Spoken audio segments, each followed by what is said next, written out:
दोस्तों जय भीम। दोस्तों किसी भी व्यक्ति को गुलाम कैसे बनाएं। दोस्तों इसका एकमात्र तरीका है कि सबसे पहले व्यक्तियों को बेरोजगार बनाया जाए, उसके बाद जैसी मर्जी उससे वो करवा लो और वो करेगा। दोस्तों यही काम कांग्रेस और बीजेपी ने 75 सालों से किया है।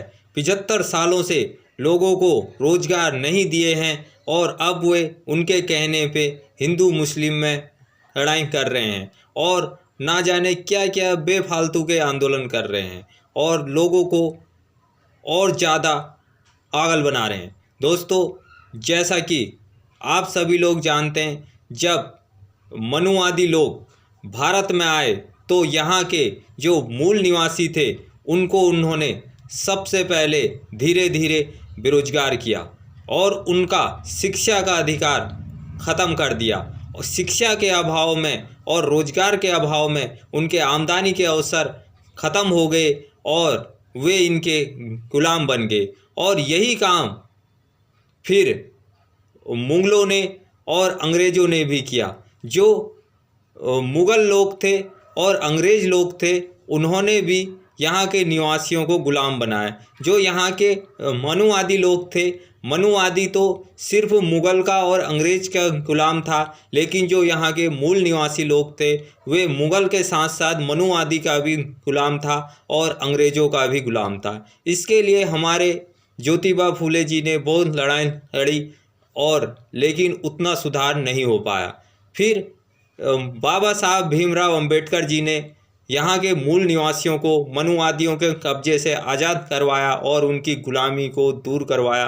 तो इस कांग्रेस ने वही मनुवादी नीति अपनाई और यहाँ के मूल निवासियों को रोजगार नहीं दिया और 100 में से एक आदमी को यहाँ के रोजगार दिया। जो मूल निवासी था उसको रोजगार दिया और उसको अपने में शामिल कर लिया। एक की स्थिति तो ठीक हुई, बाकी 99 वैसे ही रह गए। वो जिसको एक को रोजगार दिया वे अपने परिवार तक ही सीमित रहा, उसने दूसरे को नहीं देखा। बाबा साहब अम्बेडकर ने कहा था कि हे बैक टू सोसाइटी, यदि आपको कुछ मिल रहा है समाज के जरिए तो आपने उसका कुछ हिस्सा जिस समाज से आप आते हो उस समाज में देना है। लेकिन यहाँ के जो बहुजन थे ये अपने परिवार तक ही रहे, इन्होंने 1 रुपया भी और ना ही उनको जागरूकता दी, इन्होंने कुछ भी नहीं किया। ये अपने परिवार तक सीमित रहे और प्लाट में प्लाट, ज़मीन में ज़मीन, मकान में मकान बनाने में रहे। ये सिर्फ अपने घर तक सीमित रहे। और कांग्रेस ने जो क्षेत्रीय नेता थे उनको कुछ ज़मीनें दे दी और कुछ पैसा दे दिए। वो नेताओं ने बहुजन समाज का वोट इकट्ठा करा और दलाली करी और कांग्रेस के पक्ष में वोट डलवा दी। उनको तो ज़मीन और पैसा मिल गया, लेकिन जो उनके भाई लोग थे, गरीब तबके के लोग थे, मजदूर तबके के लोग थे, उनके पास आज भी रोजगार नहीं आ पाया और आवास नहीं आ पाया।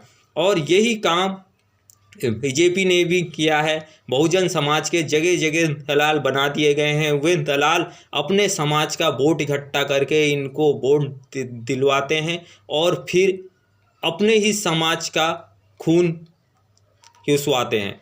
और इन्हीं के ही समाज से कुछ लोग ऐसे बना दिए गए हैं जो घर घर दारू लेके आते हैं और कुछ पैसे लेके आते हैं और इनका वोट खरीदते हैं। और मेरी बहुजन समाज से रिक्वेस्ट है कि जो भी तुम्हारे घर में दारू लेके आता है और कुछ पैसे लेके आता है, तुम्हारा वोट का सौदा करता है, तो उसको भी ये बातें बताओ, समझाओ कि भाई तू कुल्हाड़ी का जस्ता मत बन और हमें तेरे दारू की ज़रूरत नहीं है, तेरे पैसे की ज़रूरत नहीं है, हमारे हक अधिकार चाहिए हमें। दोस्तों हक मांगे नहीं जाते हैं, हक छीने जाते हैं और आप लोगों ने अपने हक को छीनना है। इन मनुवादियों के हाथ से शासन सत्ता अपने हाथ में लेनी है, इनके बहकावे में नहीं आना है। दारू में, मुर्गे में, 200 में, 500 में इनको वोट नहीं देनी है। और जो बहुजन समाज का दलाल है उसको भी तुमने ठीक करना है। जय भीम, जय भारत, नमो बुद्धाय।